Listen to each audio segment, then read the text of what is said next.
Hello friends, नमस्कार। Judicial exam watcher channel से मैं राजेश कुमार सोनी। हम लोग पढ़ रहे हैं एक्टिव एंड पैसिव वॉइस। कल एक काफ़ी लंबे गैप के बाद एक वीडियो दिया है और ये छोटे छोटे वीडियो मैंने शुरू किए हैं। तो आज उसी तारतम्य में हम आज एक और रूल जानेंगे जिसमें कंपटीशन में बहुत गलती होती है, क्योंकि अगर वो 4 ऑप्शन दिए हैं तो बहुत आसान नहीं है कि आप उसको बिल्कुल करेक्ट ढूंढ पाएंगे जब तक आपको ये पता नहीं है।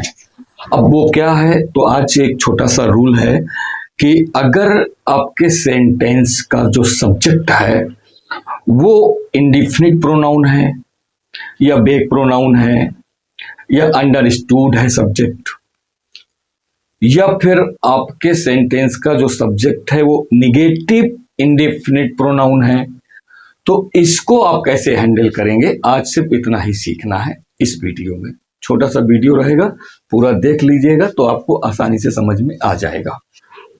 तो अगर आपका एक्टिव वाला जो सेंटेंस है, इस सेंटेंस में इंडेफिनिट प्रोनाउन है। अब ये इंडेफिनिट प्रोनाउन क्या होता है, अगर आप ये कहते हैं तो आप ये जान लीजिए कि जैसे somebody है, someone है, people है, one है, तो ये सब इंडेफिनिट प्रोनाउन होते हैं। तो अगर इससे आपका सेंटेंस शुरू होता है तब हम कैसे इनको हैंडल करेंगे। और अगर निगेटिव इंडेफिनिट प्रोनाउन है जैसे कि nobody है, none है, तो इसको हम कैसे हैंडल करेंगे, क्या हो जाता है। एक छोटी सी टेक्निक, छोटा सा रूल आपको समझ लेना है। पहले मैं समझाता हूं, फिर आपको बताता हूं कि कैसे करना है। तो अगर एक एग्जांपल लेते हैं, लिखा है somebody has picked my pocket। ये लिखा है somebody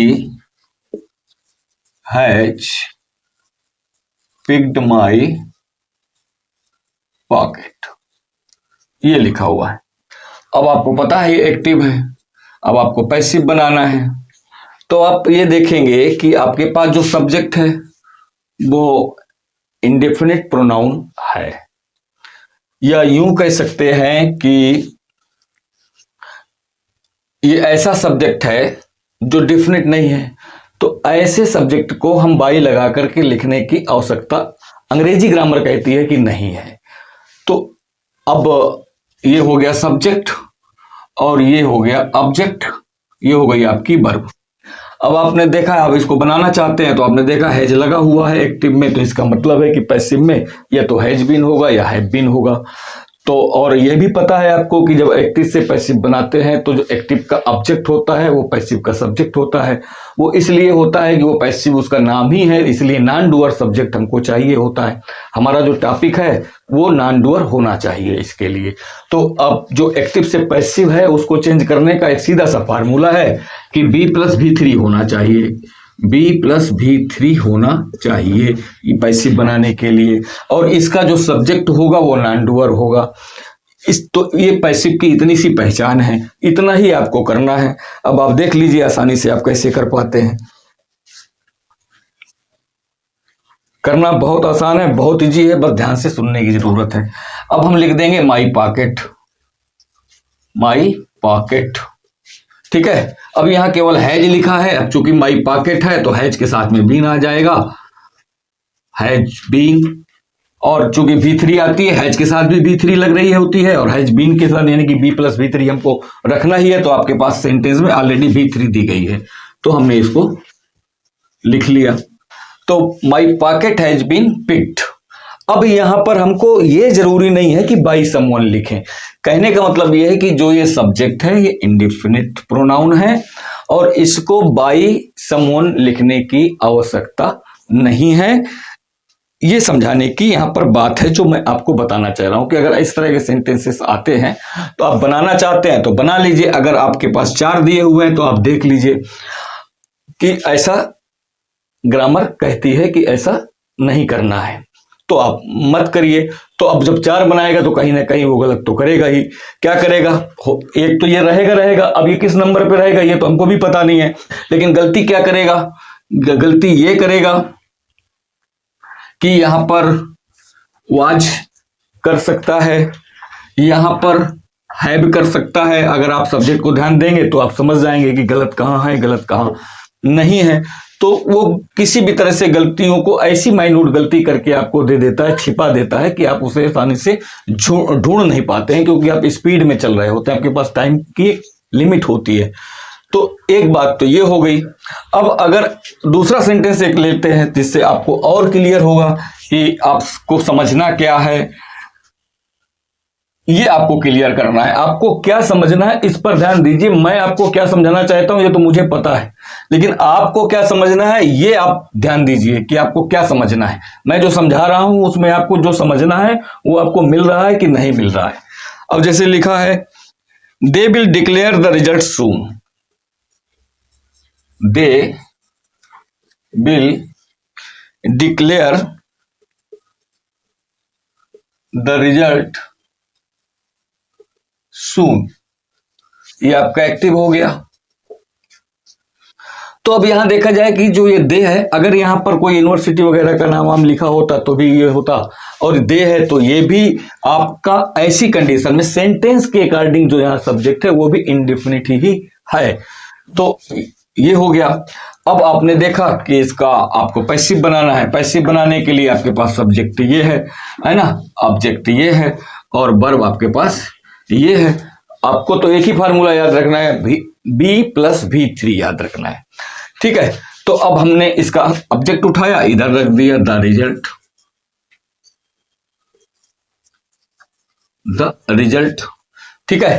अब ये आपके पास वर्ब है, तो अब वर्ब को क्या करना है, बिल के साथ में बी लगा देना है, क्योंकि ये तो फ्यूचर का है और मॉडल भी है, लेकिन यहाँ फ्यूचर के अकॉर्डिंग यूज किया गया है, तो सेल बिल के साथ में बी लगा देना है। बी लगा देंगे तो इसका हमको थर्ड फॉर्म चाहिए होगा, तो हम इसका थर्ड फॉर्म बना देंगे। तो the result will be declared. अब हमारे पास है यहां पर सून, तो हम यहां पर सून लिख देंगे। अब मैं ये कहना चाहता हूं कि बाय देम यहां पर लिखने की आवश्यकता नहीं है, क्योंकि ये सेंटेंस के अकॉर्डिंग जो सब्जेक्ट है ये यहां पर बेग है, इंडिफिनिट है। इसलिए आपको यह समझना है कि कंपटीशन में अगर इस तरह के सेंटेंस आ जाते हैं तो क्या वो सब्जेक्ट आपका इंडिफिनिट है, इंडिफिनिट प्रोनाउन या नाउन के अंदर आ रहा है। अगर आ रहा है तो फिर जरूरी नहीं है कि आप उसको बाय के साथ ऐड करें लास्ट में। इसी का हम नेगेटिव देख लेते हैं। ये तो हो गया इंडेफिनिट प्रोनाउन। अब दूसरा निगेटिव इंडेफिनिट प्रोनाउन है।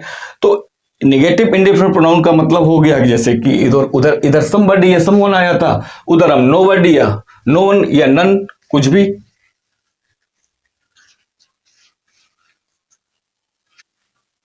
तो अगर निगेटिव है तो उसमें नोबडी लिखा होगा, nobody has picked, nobody can change destiny, nobody can change destiny।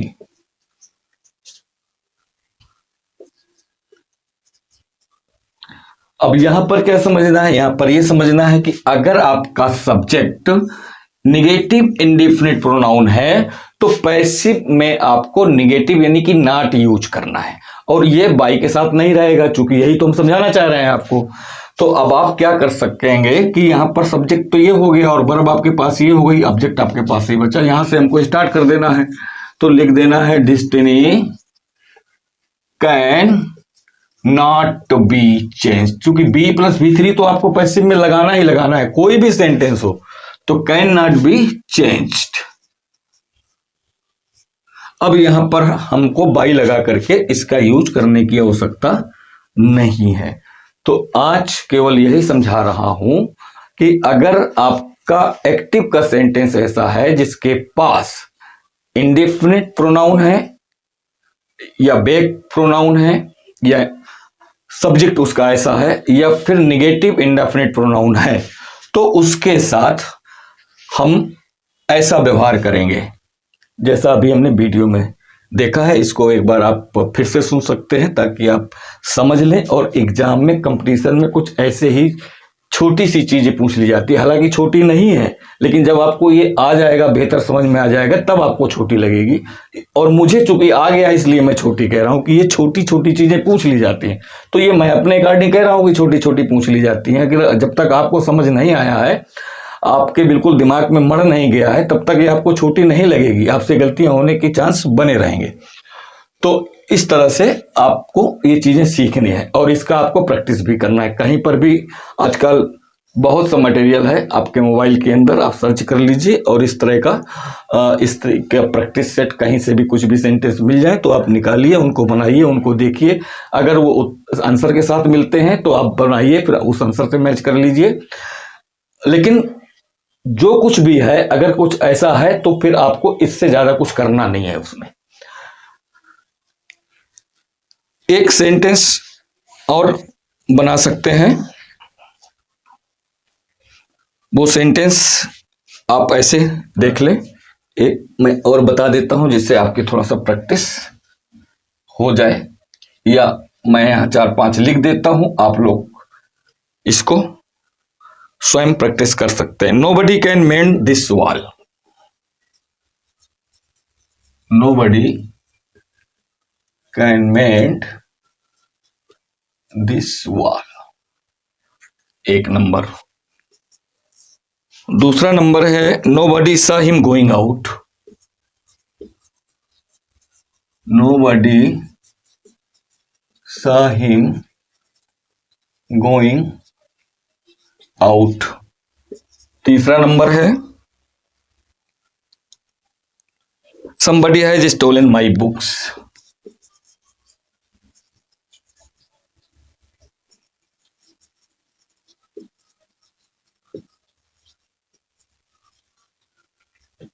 My books. चौथा नंबर देख लीजिए, one should do one's duty. One should do one's duty. कम से कम ये 4 आप बनाइए, इसका प्रैक्टिस करिए।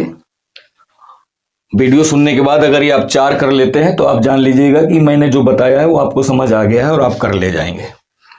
ठीक है, नोबडी नोबडी सम। अब यहाँ पर वन और वंस की बात कही गई है, तो जब ऐसी कंडीशन में जब आप बनाते हैं तो ये भी इंडेफिनिट है, इंडेफिनिट प्रोनाउन है। तो चूंकि सब्जेक्ट है और सब्जेक्ट का रिलेशन इससे है, ये इसके लिए ही है, इसलिए हम यहाँ पर इन दोनों का यूज ही नहीं कर पाएंगे, हम सीधे सीधे लिख देंगे ड्यूटी शुड बी डन। तो इस तरह के कुछ सेंटेंस हैं और एग्जाम में आ जाएंगे, तो इसको मैंने इसलिए बता दिया ताकि इसमें आप फंसे नहीं। बाकी 3 आप आसानी से कर सकते हैं।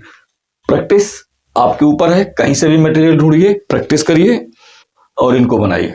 वीडियो कैसा लगा, अच्छा लगा हो तो कमेंट जरूर करिए। चैनल पर नए हैं तो सब्सक्राइब कर लीजिए, बेल आइकन को प्रेस कर लीजिए, नोटिफिकेशन आपको मिल जाएगा। Thank you for watching.